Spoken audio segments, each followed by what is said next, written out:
चिताभस्मालेपो गरलमशनं दिक्पटधरो जटाधारी कंठे भुजगपतिहारी पशुपति कपाली भूतेशो भजति जगदीश कपदविंग भवानी तत्पाणी ग्रहण परिपाटी फलम। इसका मतलब यह है कि हे शिव, आप तो अपने शरीर पे चिता का भस्म जो है लपेट करके वैरागी बन के घूमते रहते थे। कोई आपको पूछता नहीं था, ना आपको संसार से कोई मतलब नहीं था।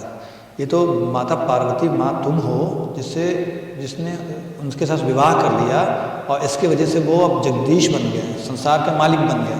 तो शिव संसार की तरफ आते ही तब है जब उनका विवाह होता है, उसके पहले वैराग्य। इसलिए पार्वती जब तक प्रसन्न नहीं है, माँ पार्वती की आराधना आपने नहीं की या शिव को बिना पार्वती के अगर आप पूज रहे हैं तो आपको उससे शिव कभी प्रसन्न नहीं। शिव को लेकर बहुत बड़ा मिथ है कि शिव संहार के देवता हैं। ये परंपरा वैष्णव पद्धति से आती है। एक विचारधारा शैव कहती है कि शिव ही सृष्टि के आदि हैं, अनंत हैं, वही सृष्टि का निर्माण करते हैं, वही विष्णु को प्रकट करते हैं, वही ब्रह्मा को करते हैं। इस तरह वैष्णव पद्धति में जाएगा, विष्णु ही सृष्टि के आदि हैं, विष्णु ही शिव को प्रकट करते हैं। मेन ये है कि आप शिव एक गृहस्थ हैं, शिव की एक फैमिली है। डायरेक्ट सन किसी का नहीं, क्योंकि पार्वती ने शाप दिया था किसी देवता की कोई संतान नहीं होगी। विवाह जो था पहले ज़रूरी नहीं था कि विवाह ही हो संतान पैदा करने के लिए। ये तो कैक्सी गई। उस समय होता क्या था कि जब महाभारत भी आप पढ़ेंगे तो उसमें होता था जब कोई औरत, कोई स्त्री अगर किसी पुरुष के पास ये जाके कहती है कि मुझे संतान आपसे उत्पन्न करनी है या मुझे आपके साथ रिलेशन में आना है, तो अगर आप मना करते हैं तो आप पाप के भागी होते हैं, आप मना नहीं कर सकते उसको। कि जो पूजा होती है वो इस पर शाम को की जानी चाहिए, क्योंकि शिव उसमें घूमने निकलते हैं। सारे अपने भक्तजनों और आम जनता के आस को देखते हैं, उनका कल्याण करने के लिए निकलते हैं। बहुत सारी ऐसी कथाएं वाल्मीकि रामायण में, महाभारत में मिलेगी आपको। जब शाम को शिव निकले और शिव ने किसी एक अबोध बच्चे को उठा लिया और उसको सुकेश नाम का एक राक्षस था, उसको उन्होंने अमर बना दिया अपने इच्छा से। अजीत जी, आपका हमारे चैनल पर बहुत बहुत स्वागत है। धन्यवाद, बहुत बहुत धन्यवाद आरती जी।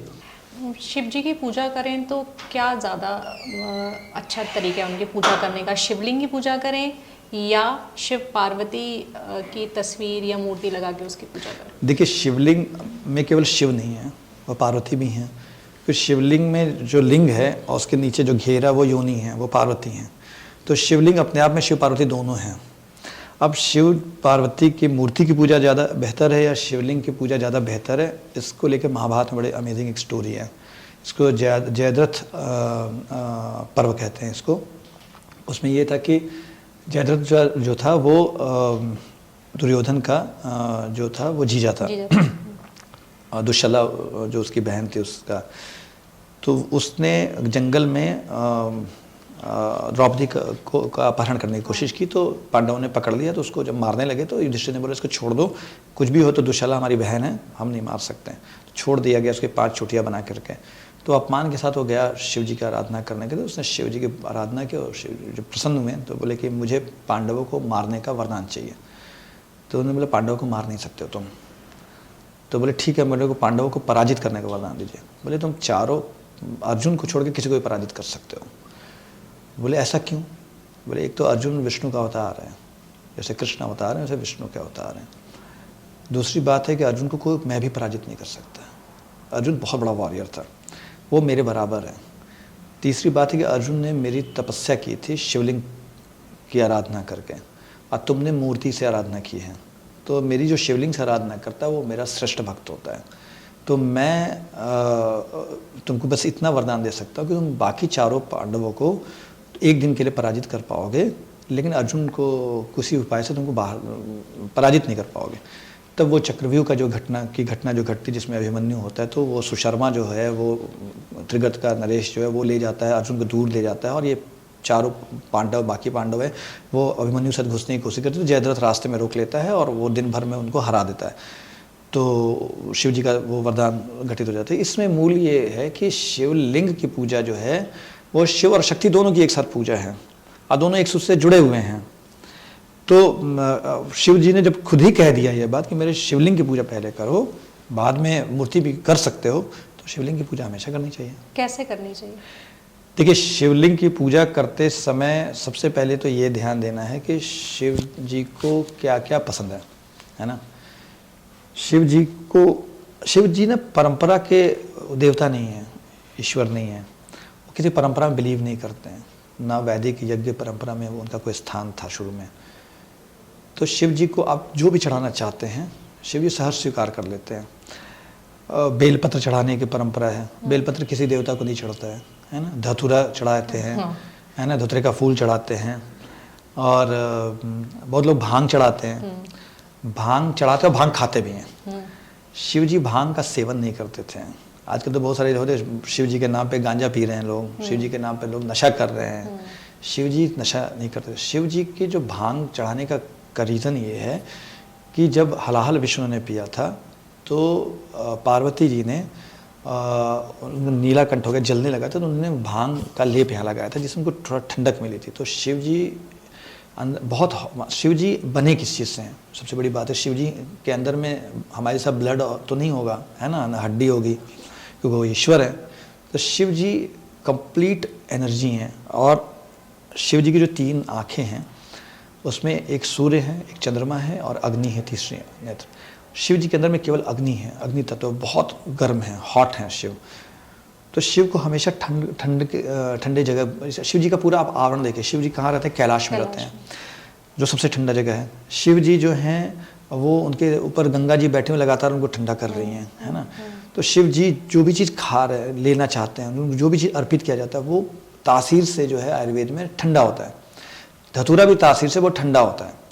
तो शिव जी को के अंदर की गर्मी जो है ना, उसको उनके ताप को जो है ना, और हलाहल विष भी पी लिया उन्होंने, तो वो कंटिन्यूस हलाहल विष पीने के बाद वो डाइजेस्ट नहीं हुआ, वो अंदर है अभी भी शिव जी के, तो वो भी जला रहा है उनको, क्योंकि वो कालकूट नाम की अग्नि से निकला था वो जो हलाहल विष था। तो शिव जी को ठंडा करने के लिए आप जो भी चढ़ा सकते हैं, इसलिए उनको जल चढ़ाया जाता है। अब बहुत लोग बोलते हैं कि शिव जी को दूध चढ़ाएं, शिव जी को बहुत लोग कहते हैं कि शहद चढ़ा दें, ये चढ़ा दें। देखिए ये रुद्र को चढ़ता है, शिव जी को नहीं चढ़ता है। शिव जी को केवल जल चढ़ता है। आज जैसे मार्कंडे मंदिर है एक, मैं जहाँ का रहने वाला हूँ, गया बिहार का, तो वहाँ है कि अगर शिव जी को आपने कोई कामना की कि भाई मैं IAS बन जाऊँ या कुछ बन जाऊँ, या मेरा पॉडकास्ट, आपका पॉडकास्ट मिलियन लोग देखें, तो उसमें लोग कामना ये करते कि अगर मेरा 1 मिलियन सब्सक्राइबर हो गया तो मैं शिव जी आपको आकर के 10 दिन तक रोज़ 5 लोटा जल चढ़ाऊँगा, है ना। और शिव जी सुनते हैं। शिव जी को केवल जल प्रिय है, शिव जी को दूध नहीं चढ़ाया जाता है, ये रुद्राभिषेक में चढ़ाया जाता है। रुद्र अलग देवता है जिस पर मैं बात कर सकता हूँ बाद में, लेकिन शिव जी को केवल जल चढ़ाइए, धतूरा चढ़ाइए, है ना। शिव जी को चंदन नहीं लगाया जाता है, ठीक है ना। बहुत सारे लोग चंदन भी लगाते हैं, शिव जी को चंदन नहीं, विष्णु का कड़ा चढ़ाया जाता है। शिव जी की पूजा जब भी करनी हो ना तो शाम के समय कीजिए। शिव जी की पूजा कभी सुबह नहीं की जाती, प्रदोष काल में। प्रदोष काल में। अब इससे रिलेटेड भी एक बड़ी इंटरेस्टिंग स्टोरी है कि रावण की मदर जो थी, कैकसी जो थी, तो रावण का जो नाना थे उनका नाम था सुमाली। तो सुमाली ने अटैक किया। सुमाली, मालवान और माली 3 भाई थे, इन्होंने इंद्रलोक पे अटैक कर दिया। तो उस समय लगभग जो देवता हारने लगे, तो विष्णु आया, विष्णु ने उनको बहुत पीटा, तो ये लोग पाताल लोक चले गए। अब सुमाली को हमेशा लगता था कि मेरे घर में, मेरे वंश में कोई ऐसा संतान नहीं है जो इन देवताओं को हरा सके। तो उसने सोचा कि भाई सबसे बढ़िया कि ब्रह्मा के कुल में के किसी पुरुष को जो बड़ा शक्तिशाली तपस्वी हो, उससे अपनी बेटी का विवाह करा सकें। तो उसने कैकसी को बोला कि विश्रवा है, बहुत बड़ा तपस्वी है, ब्रह्मा का ग्रैंडसन है और पुलस्त्य का बेटा है, उसका एक बेटा है कुबेर जो राजा बन गया है, तुम जाओ उसके पास, बोलो कि मेरे को आपसे विवाह करना है। अच्छा, विवाह जो था पहले ज़रूरी नहीं था कि विवाह ही हो संतान पैदा करने के लिए। ये तो कैकसी गई। उस समय होता क्या था कि जब महाभारत भी आप पढ़ेंगी तो उसमें होता था जब कोई औरत, कोई स्त्री अगर किसी पुरुष के पास ये जाके कहती है कि मुझे संतान आपसे उत्पन्न करनी है या मुझे आपके साथ रिलेशन में आना है, तो अगर आप मना करते हैं तो आप पाप के भागी होते हैं, आप मना नहीं कर सकते उसको। ये हमारे शास्त्रों में प्राचीन काल से है, एक परंपरा रही। तो कैकसी जाती है तो कैकसी बोलती है कि मुझे संतान पैदा करनी है आपसे। तो उन्होंने बोला तुम जिस वक्त में आई हो ना, ये शिव का वक्त है, प्रदोष काल है। इस समय शिव शाम के समय जो है ना पूरे गणों के साथ अपनी पत्नी के साथ घूमने निकलते हैं, निरीक्षण करने निकलते हैं कि उनका भक्त क्या कर रहा है क्या नहीं कर रहा है। ये वाल्मीकि रामायण की कथा बता रहा हूँ मैं आपको। तो बोले तुमने बहुत गलत समय पे ऐसा मेरे को किया, अप्रोच किया है, और मैं मना नहीं कर सकता क्योंकि मैं नरकगामी हो जाऊंगा। तो संतान तो होगी तुमको, लेकिन बहुत ही दुराचारी और दुष्ट होगी वो। तो बोले कोई प्रॉब्लम नहीं है, और शक्तिशाली चाहिए मेरे को। बोले शक्तिशाली हो गए। तो फिर रावण पैदा होता है ना, रावण होता है, फिर कुंभकर्ण होता है, फिर बाद में विश्रवा को लगता है कि ठीक है एक संतान मैं विभीषण भी दे देता हूँ जो धार्मिक होगा। तो जब मांगते कि धार्मिक भी होना चाहिए तो धार्मिक आता है। तो उसमें ये बताया गया कि शिव की जो पूजा होती है वो इसलिए शाम को की जानी चाहिए क्योंकि शिव उसमें घूमने निकलते हैं, सारे अपने भक्तजनों और आम जनता के आस को देखते हैं, उनका कल्याण करने के लिए निकलते हैं। बहुत सारी ऐसी कथाएं वाल्मीकि रामायण में, महाभारत में मिलेगी आपको। जब शाम को शिव निकले और शिव ने किसी अगबोध बच्चे को उठा लिया और उसको, सुकेश नाम का एक राक्षस था, उसको उन्होंने अमर बना दिया अपने इच्छा से, क्योंकि उनको पार्वती को बहुत पसंद आएगा कि मेरा बेटा होगा, बेटा है तुमने बेटा मान लिया, चलो मैं इसको अमर कर देता हूँ। तो शिव जी ने बहुत सारे ऐसी चीज़ें पार्वती जी को खुश करने के लिए करते रहते थे। तो शिव जी की पूजा हमेशा शाम को होती है। अगर आप शिव तांडव स्तोत्र भी पढ़ती हैं तो शिव तांडव स्तोत्र में भी अंतिम के श्लोक में है कि जो भी इसको प्रदोष काल में करेगा उसके पास धन संपदा लक्ष्मी सभी आएंगी। अब विष्णु की पूजा हमेशा सुबह होती है, विष्णु की पूजा हमेशा सुबह होगी, शिव जी की पूजा हमेशा शाम को होगी। ये डिफरेंस है। तो शिवलिंग पे जल चढ़ाएं वो भी शाम के समय? हाँ बिल्कुल, शाम को चढ़ाइए। ये जो सुबह सुबह जो नहा धो करके लोग निकलते हैं कि अब चले हम शिव जी की अभी कर लेते, हाँ में कुछ नहीं होगा, भाव है, भाव के भूखे हैं भगवान, हार नहीं होगा। लेकिन अगर आप टेक्निकली पूछ रही हैं तो टेक्निकली शिव की पूजा हमेशा शाम को होगी और शक्ति की पूजा रात को होगी। देवी का जगराता होता है रात को, है ना, नवरात्रि बनाई जाती है ना। और इधर देखिए तो अशिवरात्रि बनाई जाती है, तो वहाँ भी शक्ति हैं। तो कोई भी रात्रि ऐसी नहीं है जो महारात्रियाँ हैं उसमें बिना शक्ति के, शक्ति है इसलिए वो रात्रि मनाई जा रही है, वरना शिव की पूजा आपको हमेशा शाम को करनी चाहिए। ये सोमवार भगवान शिव का दिन कैसे बन गया? हाँ, ये बहुत ही अच्छा प्रश्न है आपका। देखिए, सबसे पहली बात तो ये है कि ये वार जो है 7 डेज है ना, ये सबसे पहले में शिव पुराण में मिलते हैं। उसके पहले वार का कोई वैल्यू नहीं था, ठीक है। पहले सबसे पहले जो, अगर आप प्राचीन ग्रंथों को पढ़ेंगे ना, तो हमारे ज्योतिष शास्त्र में, हमारे जो मुहूर्त शास्त्र हैं उसमें सबसे ज़्यादा महत्व दिया गया नक्षत्रों का। जैसे राम का जन्म जो है चैत्र मास में अभिजीत मुहूर्त में एक नक्षत्र में हुआ, कृष्ण जी का रोहिणी नक्षत्र में जन्म हुआ। तो वार नहीं लिखा जाता था कभी भी उस समय कि सोमवार को हुआ, मंगलवार को। ये पिछले 400-500 साल से ही हमने तय कर लिया, मंगलवार इनका दिन है, हनुमान जी का दिन है, और सोमवार शिव जी का दिन है। लेकिन फिर भी मतलब आस्था है तो सोमवार क्यों माना जाता है, इसकी परंपरा भी आप उसको देख सकती हैं, क्योंकि सोमवार चंद्रमा से जुड़ा हुआ है। और चंद्रमा की 27 पत्नियां थीं, जिसमें सबसे जो थी वो रोहिणी थी, उनकी प्रिय थी। और दक्ष प्रजापति की बेटियां थीं, दक्ष प्रजापति की 60 बेटियां थीं, जिसमें दक्ष प्रजापति एक अद्भुत प्रजापति में, जिनको हमने हमेशा बैड लाइट में देखा कि शिव जी सती का दाह हो गया। इस देश में जो स्त्रियों को अगर बराबरी का अधिकार जो मिलना चाहिए ना, उसके सबसे बड़ा क्रेडिट दक्ष प्रजापति को जाना चाहिए। ये बहुत ही अद्भुत प्रजापति थे। इनकी 60 बेटियां थी, जिसमें 13 उन्होंने धर्म को ब्याही, धर्म जो देवता हैं। 27 जो है उन्होंने विवाह किया इनसे, चंद्रमा को किया, क्योंकि 27 मोहित हो गई थी चंद्रमा की सुंदरता को देख करके, तो कुछ नहीं कर सकते थे। एंड 13 जो है उन्होंने किया इनसे, कश्यप की से, अदिति, विनिता, कद्रु, सिंघिका, एक सती बच गई लास्ट। तो सती जो है शिव से उन्होंने विवाह कर लिया। हुआ क्या कि दक्ष ने इस शर्त पे विवाह करवाया चंद्रमा से कि तुम सभी पत्नियों को बराबर का दर्जा दोगे और सभी को बराबर प्रेम दोगे। और चंद्रमा ने कहा कि ठीक है मैं करूँगा, लेकिन चंद्रमा ने चालाकी की और चंद्रमा रोहिणी के नज़दीक चले जाते थे। तो बाकी 26 जो बहनें थे उन्होंने जाके दक्ष प्रजापति से शिकायत की। दक्ष प्रजापति ने वार्न किया कि देखो बंद करो ये चीज़, ठीक है ना। तो फिर भी चंद्रमा नहीं माने, तो उन्होंने बोला तुमको मैं शाप देता हूँ कि तुम मर जाओगे 6 रोग से। तो चंद्रमा का क्षय होना शुरू हो गया। तो चंद्रमा को फिर बृहस्पति ने बोला और कई देवताओं ने बोला कि आप शिव की आराधना कीजिए। शिव की आराधना की, चंद्रमा का नाम सोम है ना। तो शिव प्रसन्न हुए, उन्होंने महामृत्युंजय मंत्र जपा था, इसलिए इन्होंने बोला कि ठीक है तुम फिर से पुनर्जीवित हो जाओगे। तो चंद्रमा से को फिर उन्होंने अपने सिर पे भी स्थापित किया विराजा। तो चंद्रमा अमर हो गए, नहीं मरे। तो सोमवार क्योंकि सोम से संबंधित है, चंद्रमा से संबंधित है, इस पे और चंद्रमा जो है शिव के ललाट पे विराजते हैं, इनको चंद्रशेखर भी कहा जाता है। इसलिए सोमवार में शिव जी का महत्व बढ़ जाता है। तो सोमवार को पूजा कर सकते हैं, और 16 सोमवार इसलिए करते हैं क्योंकि चंद्रमा की 16 कलाएँ होती हैं, इसलिए 16 सोमवार है ना। और महिलाएं इसको करती हैं क्या कि शिव पति के रूप में प्राप्त हो सकें। तो ये है, तो सोमवार से इससे जुड़ा हुआ ऐसे नहीं है। ऐसे शिव जी की पूजा का जो सबसे अच्छा दिन होता है वो होता है त्रयोदशी के दिन, क्योंकि त्रयोदशी को ही माना गया है हमारे शास्त्रों में शिव जी का दिन है। जिसे प्रदोष भी प्रदोष भी कहते हैं इसको। त्रयोदशी शिव जी का दिन है, एकादशी विष्णु जी का दिन है। हमारे यहाँ तिथियाँ इंपॉर्टेंट है, नक्षत्र हैं, मास है, तिथि है। सबसे पहले नक्षत्र है, फिर तिथि इंपॉर्टेंट है, दिन, फिर मास है।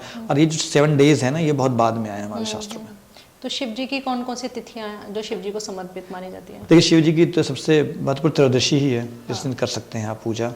बाकी शिवरात्रि है, उसमें आप कर सकते हैं। हाँ, मासिक शिवरात्रि, चतुर्दशी। हाँ, आप मासिक शिवरात्रि के समय भी कर सकती हैं, उस समय कर सकते हैं।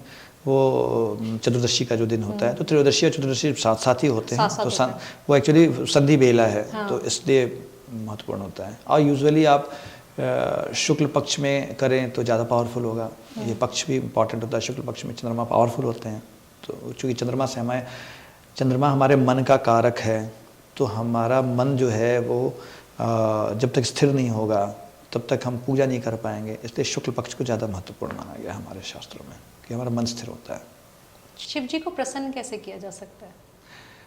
देखिए, शिव जी तो बहुत जल्दी प्रसन्न हो जाते हैं, बहुत जल्दी नाराज़ हो जाते हैं, ऐसा मिथ है। लेकिन शिव जी को प्रसन्न करना आज भी बहुत कठिन है अगर आप सही तरीके से उनको अप्रोच नहीं करते हैं। तो शिव जी को प्रसन्न करने का सिंपल तरीका ये है कि आप पार्वती जी को प्रसन्न कीजिए, क्योंकि शिव एक ऐसे गॉड हैं जिनकी फैमिली है और किसी गॉड की फैमिली नहीं है। और शिव जी जो भी कार्य करते हैं अपने जीवन का ना, वो पार्वती जी से जुड़ा हुआ करते हैं। उन्होंने शिव जी ने जो भी खेल रचे और उन्होंने पार्वती को एंटरटेन करने के लिए रचे। शिव जी ने सबसे ज़्यादा एडुकेट किया, सारे तंत्र शास्त्र जो हैं वो शिव जी पार्वती जी को बताते हैं। इवन इफ आज महिलाएं जो व्रत करती हैं, तो जैसे हरितालिका तीज करती हैं या कोई भी व्रत करते हैं, तो उसमें क्या कहानी आती है कि एक बार पार्वती जी ने शिव जी से पूछा कि हे महादेव, आप मुझे कोई ऐसा गुप्त से गुप्त मंत्र व्रत बताइए जिसको करने से महिलाएं सुहागिन होती हैं, ये होती हैं, वो होती हैं। तो शिव जी फिर कहानी बताते हैं। पूरी रामचरितमानस जो है वो शिव जी पार्वती को सुना रहे हैं, है ना। तो शिव जी जो भी कार्य करते हैं वो माँ पार्वती को खुश करने के लिए करते हैं। तो आप शिव जी की अकेले कभी पूजा ना करें, तो शिव जी कभी प्रसन्न नहीं होंगे, क्योंकि शिव जी जब अकेले रहते तो वैरागी हैं, वो अलूफ हैं संसार से, उनको कोई मतलब नहीं है। शिव जब गृहस्थ बनते हैं ना, तब उनकी पूजा शुरू हुई। जैसे दुर्गा सप्तशती में एक दिव्यापराध क्षमापन स्रोत है, जिसमें न मंत्रम नो यंत्रम तदपि च न जाने स्तुति महो जो है, ये शंकराचार्य विरचित है। ये आदि शंकराचार्य विरचित नहीं है। बहुत सारे लोगों को ये गलतफहमी है कि वो आदि शंकराचार्य ने रची थी, क्योंकि उसमें एक लाइन आता है, मया 85 अधिकम पनीते तु वयसी, मतलब मैं 85 वर्ष का हो गया हूँ। तो शंकराचार्य तो 32 साल में गुजर गए थे। तो ये किसी दूसरे शंकराचार्य का लिखा हुआ, लेकिन बहुत अद्भुत है। उसमें बड़ा अच्छी एक लाइन है, श्लोक है कि चिताभस्मालेपो गरल मशनं दिक्पटधरो जटाधारी कंठे भुजगपतिहारी पशुपति कपाली भूतेशो भजति जगदीश कपदविंग भवानी तत्पाणी ग्रहण परिपाटी फलमिदम। इसका मतलब ये है कि हे शिव, आप तो अपने शरीर पे चिता और का भस्म जो है लपेट करके वैरागी बन के घूमते रहते थे। कोई आपको पूछता नहीं था, ना आपको संसार से कोई मतलब नहीं था। ये तो माता पार्वती माँ तुम हो, जिसने उनके साथ विवाह कर लिया, और इसके वजह से वो अब जगदीश बन गए, संसार के मालिक बन गए। तो शिव संसार की तरफ आते ही तब हैं जब उनका विवाह होता है, उसके पहले वैरागी है। इसलिए पार्वती जब तक प्रसन्न नहीं हैं, माँ पार्वती की आराधना आपने नहीं की, या शिव को बिना पार्वती के अगर आप पूज रहे हैं, तो आपको उससे शिव कभी प्रसन्न नहीं होंगे। ऐसे ही जैसे शंकराचार्य की कथा जुड़ी है कि उन्होंने शक्ति की उपासना नहीं की और शिव की उपासना। एग्जैक्टली। तो बिना शक्ति के शिव को प्राप्त नहीं किया जा सकता। हाँ, गतिस्तम त्वमेका भवानी, जो बहुत अद्भुत उनका स्तोत्र रचित है, जो भवानिष्टकम जो है उनका, उसमें वो बीमार पड़ गए थे कश्मीर में, और इसके बाद शक्ति, एक लड़की आती है, फिर वो पता चलता है कि उन्होंने शक्ति की पूजा नहीं की, तो फिर उन्होंने ये स्तोत्र रचा, गतिस्तम त्वमेका भवानी। तो बिना शक्ति के शिव तो शव हैं, ऐसा माना जाता है ना। तो और दूसरी बात, तो संसार में नहीं आते हैं। शिव को लेके एक बहुत बड़ा मिथ है कि शिव संहार के देवता हैं। ये परंपरा वैष्णव पद्धति से आती है। अगर आप शिव पुराण पढ़ेंगे या लिंग पुराण पढ़ेंगे तो शिव जो है वो सृष्टि के निर्माता भी हैं, सृष्टि का पालन भी करते हैं और सृष्टि का संहार भी करते हैं। इस तरह अगर आप वैष्णव पद्धति में जाएंगे तो विष्णु खुद, भगवान विष्णु ने, भगवान श्री कृष्ण ने गीता में कहा है ना कि मैं ही सृष्टि को बनाता हूँ, इसको मैं संहार भी करता हूँ। तो क्या कि हमने अपने सनातन धर्म का जो विकास क्रम उसमें बहुत गड़बड़ कर दिया है। गड़बड़ करने की वजह से हमने एक जो है ना, जो ट्रिनिटी ऑफ गॉड है क्रिश्चियनिटी में, उसका बड़ा प्रभाव है कि उसी तरह हमारे यहाँ भाई एक सृष्टि बनाएगा, एक सृष्टि का पालन करेगा, एक सृष्टि का संहार कर देगा। ये अलग अलग कल्प में अलग अलग विचारधाराएं हैं। एक विचारधारा शैव मत कहती है कि शिव ही सृष्टि के आदि हैं, अनंत हैं, वही सृष्टि का निर्माण करते हैं, वही विष्णु को प्रकट करते हैं, वही ब्रह्मा को करते हैं। इस तरह वैष्णव पद्धति में जाएगी तो विष्णु ही सृष्टि के आदि हैं, विष्णु ही शिव को प्रकट करते हैं, विष्णु ही सबको प्रकट करते हैं। तो इन सब चीज़ें में जाने की ज़रूरत नहीं होती है। मेन ये है कि आप, शिव एक गृहस्थ हैं, शिव की एक फैमिली है, गणेश उनके बेटे हैं, कार्तिकेय उनके दूसरे बेटे हैं, उनकी बहुएं और उनके ग्रैंडसन्स हैं शुभ लाभ, शिव गणेश जी के जो बेटे हैं शुभ लाभ, और उनकी जो डॉटर इन लॉ हैं रिद्धि सिद्धि हैं।